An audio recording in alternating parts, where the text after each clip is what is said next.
Hey guys and girls, welcome back to my YouTube channel and thank you for tuning in once again. As promised, I said I would have interviews with other senior traders on the floor. By now you would have seen Joe, you would have seen one of our traders, Noah, and now I have the infamous Marco Ribeiro with us today. Thanks for having me, appreciate it. No worries, mate. Our pleasure. As always, me and Marco are basically going to have a chat, we have a conversation as we normally do.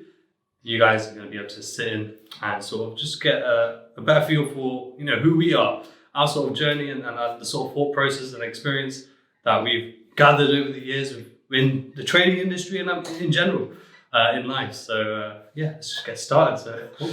Marco, I've been working with you over the last just over a year. Just over a year. But you're actually one of the original Mayfair senior traders. Yeah, right?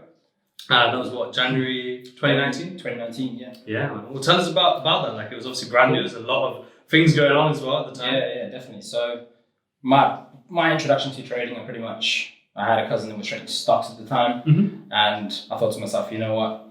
I don't want to be living this life that my parents have been living for 20, 30 years, and I wanted a different life. So I literally Googled and I spoke to my cousin about stocks, like how to make money online, and guess who came across my laptop, Sean and Nat on YouTube, blue R8, blue Maserati. I'm like, you know what? That was a while ago. I'm like, you know what? I want to be a part of that. So I literally flew over from South Africa. I did the group course in Birmingham. Yeah. So that's about 3.5 years ago now. And yeah, my journey was great, pretty organic. It's had its ups, it's had its downs. I mean, really. We talk about this a lot. You know about that though, right? Yeah. So, you know what? We've persevered. I mean, we're here for a reason. So I literally went to a student meetup. I think you were there actually in Covent Garden. Yeah, that's the one, man. And I had a great time. I met all the guys, met the team, and I literally went back to my brother and I told him, you know what? I want to be a part of this. I'm tired of being a trader in my bedroom, not growing anywhere, right? So literally that was this September. So I think it was just 2 or 3 days before my birthday actually. And that December, Sean and Nat said they're coming to London. Yeah. So I literally hit them up because we still kept in contact after the course. And I'm like, you know what, guys, I want to be a part of that. I want to be a part of your vision. I want to be a part of your brand. I want to grow with you. Yeah. So that's when I came on board. And I've been happy ever since. I've been on tour twice. So the first time tell us about that. I was meant to come with you, remember? Yeah, I remember. Hurricane Dora. Yeah, stop my ticket got cancelled. So yeah, first one, we went to LA, did a workshop there with a few of the traders. Pretty great that experience. That was the infamous GTA moment, wasn't it? Oh, helicopter. 5-star GTA. That's it. Yeah, good experience. And then we had Ned, Nat, Sean, the rest of the team there. It was a really, really good experience. Pretty much an initiation for me. I'm sure the guys will tell you was pretty fun, but work hard, play hard, right? That's right. The second trip, I know you were supposed to come with us to Miami, which was pretty scary. Like I literally climbed in the plane and I sat next to this old lady. This is just before Hurricane Dora, so pretty much flying into it. And this lady sitting next to me, she's like, "Wow, this plane is old. I'm sure they know it's gonna go down. That's why they're sending us in an old plane." They don't want to waste a new one. Exactly. So yeah, luckily I got to Miami safely. I had a good 3 days in Miami, so very, very good experience. I love the energy in America. Yeah. I think that's something the UK lacks slightly. It could be the weather. That's weighing people down. I've heard this before as well. And I felt the same when I've travelled there. Like the energy and the way they carry themselves, and people talk to each other like random strangers on the street. I don't know about now with the virus, if they're still doing it. Probably are. That's the sort of energy they 100%, have. But here it's not that same vibe. Like if you're on the subway there, someone might talk to you. Or they still got a general vibe. It's not the same. Underground is like. You thought it was bad before now, but I haven't been back on the underground yet. But I'm sure it's probably worse. Yeah. So after Miami, we went to Dallas. Dallas had a pretty good time. I think Dallas for me is less hustle and bustle to like compared to Miami and LA. Yeah, it will be. Like more country. And people are a lot more relaxed, more friendly. So I enjoyed Dallas quite a lot. We were there for about 5 days. And then Ned and I went riding around in scooters. So that for me was one of the best experiences because like 12 o'clock at night. 12 o'clock at night, literally once you've had a great day of work, a great night, you're literally driving around in the streets. There's no one in the streets. It's safe. And that for me was a good experience. It's a great memory as well, right? 100%. And that's what it's all about. So we finished off in Toronto. Yeah. For 6 days, if I'm not mistaken. So we had a workshop out there, had a few nice nights out, some good food, good people, good energy. And then, yeah, back to sunny London. Back to London. But yeah, man, it was a great tour. I remember that tour was it's about 3 weeks in total, almost, like including all the travel. I'm sure there's some jet lag involved. Yeah, 100%. Sure, like you said, with the nights out, then obviously, you know, getting on a plane the next day. I'm sure there's some close calls. Yeah. Well, there was one. There was. Man, I wish I could have been out there with you in Miami, man. Yeah, definitely. I'm sure there'll be more. Well, look, after COVID, I know we are planning on opening Miami and LA. Yeah, so definitely. We'll definitely head out together. Oh, definitely. There's plenty new countries to hit as well. 100%. And but what was it like meeting? Because obviously we're so used to meeting traders in the UK, maybe Europe, because it's a lot easier for them to travel, and we get that sort of vibe with them. But you know, over like more international, being in the States, what's it like meeting those traders who have obviously seen us online, and shown their interest and gotten involved with us, and learned from us? What's that like then? Is it a different experience? Is it the same? Very different. Like for me, it was a case of wow, I'm that guy that I used to look up to. When I joined ASTRO, my main vision was to be that person I wish I had when I started. So people literally come up to me like, hey, I've been following you, like, hey, you're doing great. And it feels like you've known this person and you've just met them in person for the first time. And that for me is great because you slowly but surely impacting others. That's right. And you just going about your day, documenting it all on social media, but I mean, at least you're giving back. So the thing for me is, like we've said as well, we are students, we are traders, we know how to relate. I think if you can relate to someone else, then you obviously have that relationship. So that for me is everything. Because we've been through it, so we've been through it ourselves, and because we've been through it ourselves, we know, you know, what sort of thought process of someone who's, say, maybe new is, or even someone who's, you know, been through, you know, a rough time and then come to us. And we know exactly, you know, the sort of things that are going to help and the sort of vision that they have as well, because we can relate, as you say. And it's funny that you said it, you know, about documenting on social media. This was something I was talking to one of the other senior traders on the team, is about social media is like our history book now. 100%. Right? The history books aren't in pen and paper anymore. Now it is what's online. Exactly. Well, that's what's going to be left behind. That's essentially what you're going to be remembered by. True. Which is maybe a big reason why a lot of people only show what, you know, the good side. Because maybe that's all they want to be remembered for. But you know, I know that yourself. I try and do it as well, where we show a balance, right? Where we show the good, 100%. but we also share the not negative, but the hardship, the lessons, the losses, because you know that's also something that we can look back on. Because I'm sure that I use Facebook sometimes, and I don't really use it. I just use the on this day memories. Exactly. Yes. And then you read, like, you know, when say I just started trading and I was having such a hard time, I can read that now and be like, wow. You know? For me, that's all about the growth. Like you think to yourself, like, wow, this is what I used to be. This is my mindset that I had there. And look, it's not always about financial goals for me. It's all about how a person can grow and adapt. And I think as a human being, you evolve through trading. So I think it was a Wall Street quote by Warren Buffett that said, trading is the only career that will like bring out your true character. But at the same time, the only industry that allows you to work in it daily. So I think looking back, you realize how you've grown. And that sort of excites me for the growth that's yet to come, to be honest. That's right. And just as you were saying, like with technicals, fundamentals, for example, we know that we can learn that. That's information that you just have to spend time sort of going through, learning the principles and understanding what they are used for, how they move the market. But once you've got that, like, anyone can learn that, essentially. 100%. It's just like when you go to school, anyone can learn the syllabus.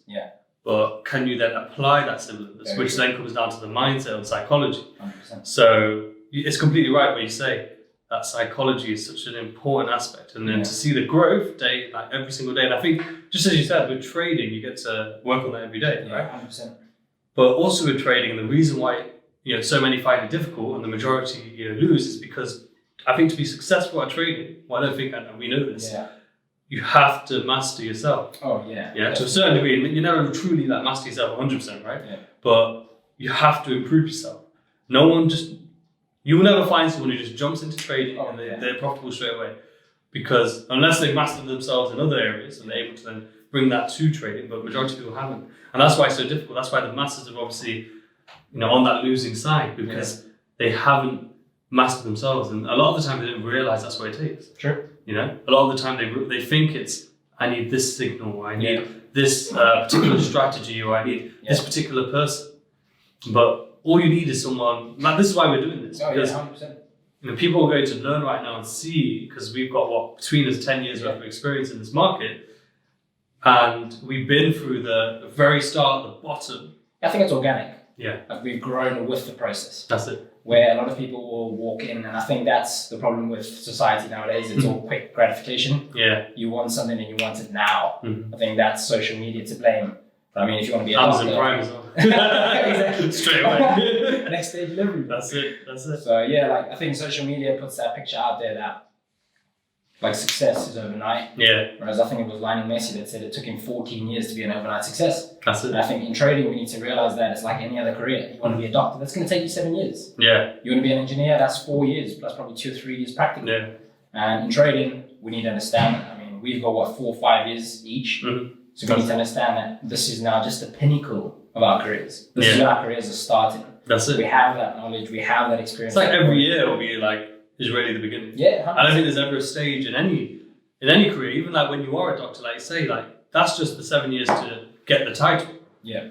After that, then you have to then become the next, what you're going to specialize in. Yeah. Actually grow as a doctor, create a name for yourself. Yeah.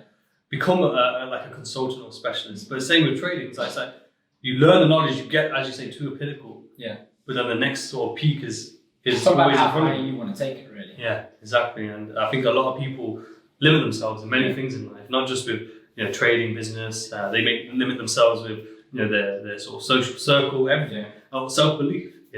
Like if we didn't have the mindset or the belief in ourselves that we could achieve what we've achieved so far, we would never have moved on. We wouldn't be sitting here today. That's right. That's right. We'd probably be just doing what everyone else does or what we were doing before we ever came into this. Yeah. But it is that sort of drive and that sort of belief in what we can achieve. Yeah. And even now, like that self-belief is still there, but now it's taken to a higher level. Oh, yeah, and just as you were saying, though, having to go through the process, I think that's what's so beautiful about what we do right now. Like last year we were still in that sort of education space, which was good because we were able to provide that education and that sort of, as you say, value. Yeah. And especially from being there and going through that process. Yeah. And now we have something that I only wish that we had Oh, back then. 100%. But the beauty is we're involved in it. Yeah. I think that's a very sort of big blessing for us. And now we get to give people a process where they can go through that process and is at an accelerated rate 100%. through what we can provide. And you're pretty much guiding them there. Exactly. Like you, not to say you're going to walk the journey for them, but you're telling them where to go. Yeah. You're giving them that direction. And you're pointing out the hurdles in the way. 100%. And I think it's such a powerful thing. Yeah. And I think a lot of people don't realize how powerful that really is. Yeah. Because when you are alone, because we've been there, when we are alone, where do you go, right? Where do you go, like when you do get stuck? Where do you turn to? Where do I need to pivot? Where do I need to take a detour? Where do I need to enhance, my sort of skill to be able to progress forward? Yeah. Well, with this, it's the whole package. 100%. We see exactly where people are going wrong. Yeah. Because we know where we went wrong. Oh, yeah. We can then say, hey, try this, do this, right? Yeah. You know what? You're lacking that self-belief in yourself. Where is that? Where's that coming from? Yeah, Let's get to the root cause. Trading is very independent. Mm-hmm. Like it's very unique to oneself. It's all about how you react to risk, how you react to market conditions. Yeah. Everyone's different. I think that's why trading is a very, very lonely sport, a lonely journey. And I mean, that's what we're here to guide people and help people. Because I know for me, and I'm sure for yourself, it was lonely at the start. Yeah. But now you wish you had a Riz to turn to. I wish I had anyone to turn to. So yeah, man. That's it, man. Exciting. And what about coming from South Africa? Yeah. Because that's a unique sort of perspective to have. And I've always lived in the UK. I've travelled a lot, which gives me some form of sort of culture experience and to get to witness different cultures and different ways of life and different sort of systems and governments. But like coming from South Africa, I've never been to South Africa myself. But like, what's it like to go from this environment to then obviously being here in the UK? Yeah. And probably, were you in the UK a short space of time before you actually came to the team as well? Yes, I was. Yeah? Yeah.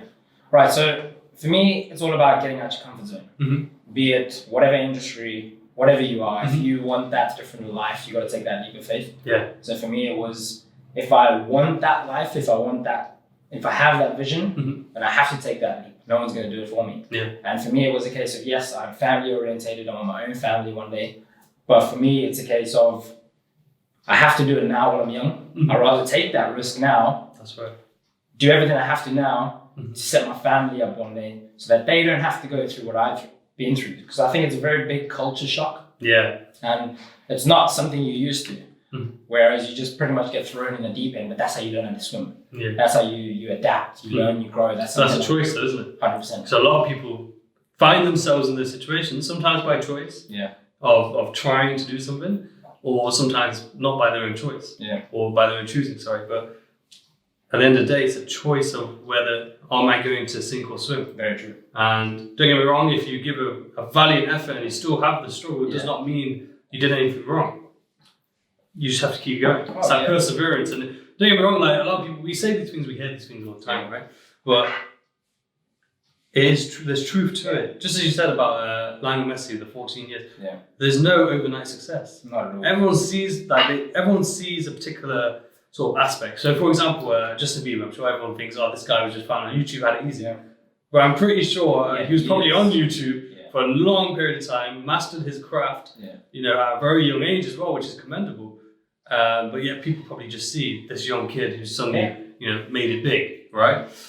And they don't realize the bigger picture. Oh, 100%. And but as you said, it must be like a really interesting thing to then come over here. It was tough, man. But to be honest, I'd rather do that now instead of when I'm 40 years old and be like, you know what, I should have. I think, and in trading, I'm sure you can relate. The worst 3 words are should have, could have, would have. And there again, that's any career, any risk, any journey. I mean, there's no risk, there's no reward if there's no risk. That's right.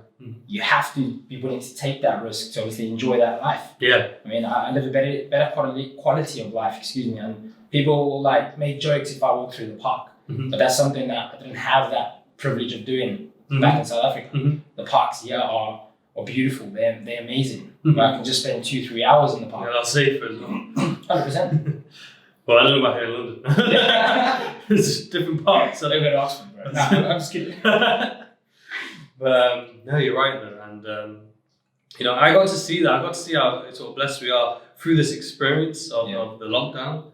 And not just that, but then also traveling to different countries and seeing the quality of life, as you say. And I think living it is different than just seeing it. Like me just going and seeing it, maybe even if it's for like 2 weeks. Yeah. It's not a long time. That's nothing.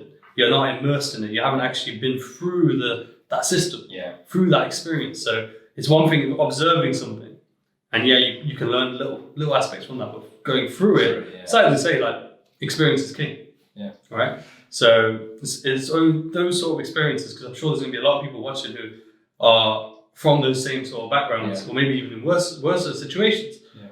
But to see someone who's able to take themselves, put themselves in the deep end, and choose to thrive in that and continue to thrive as well, it will give them some form of hope and sort of a focus point, a reference point of what's achievable. Yeah, definitely. I think it's fight or flight. Like, you've got to be willing to take that leap. But to anyone out there that's watching this that is afraid, like, just take that leap of faith. No one's going to do it for you. So, yeah, man. That's it, man. That's it. One thing I did want to mention before we sort of wrap up is that Mark is going to be doing the London Marathon next year. You're putting me on the spot. I know, shout out Javier. Like 2 weeks ago, I couldn't run 2 or 3K. Like, I used to play football back in South Africa, like soccer for anyone watching. And that for me was everything. That sound when the ball hits the back of the net, like that was everything. That was success for me then. And I think for me, it's all about fight or flight now. I have to run that marathon. David Goggins, it's all about mental strength. So you have to be willing to push yourself. I think if you can overcome any sort of hurdle that you have in front of you, be it a diet, I'm not one to talk about a diet, but I mean, you guys get the point there, right? I'm taking it step by step, fight or flight. So you put your mind to something, it might take time, but you will definitely get there.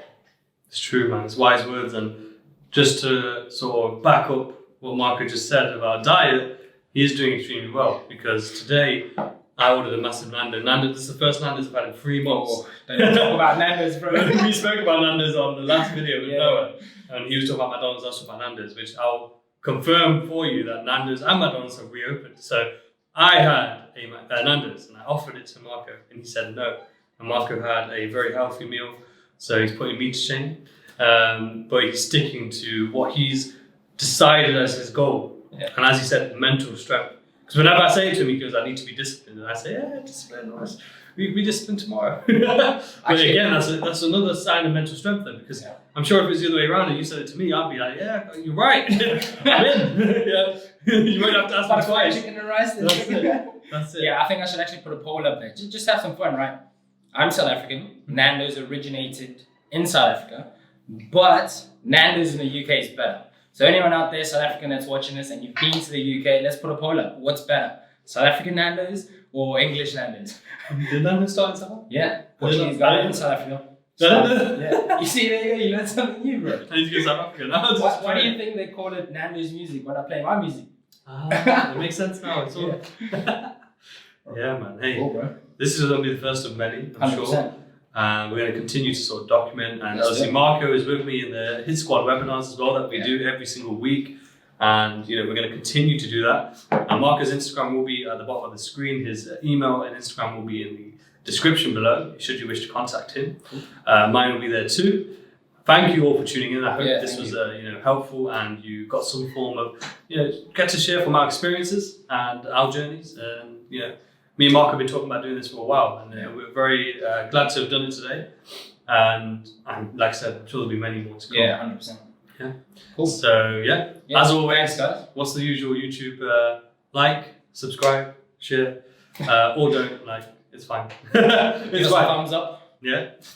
No, I got a thumbs down on my last one. Really? Yeah. Come on. What are you doing? Who was it? But no, really appreciate all the support, and we'll catch you on the next one. So take care. Yeah, take care. Bye-bye.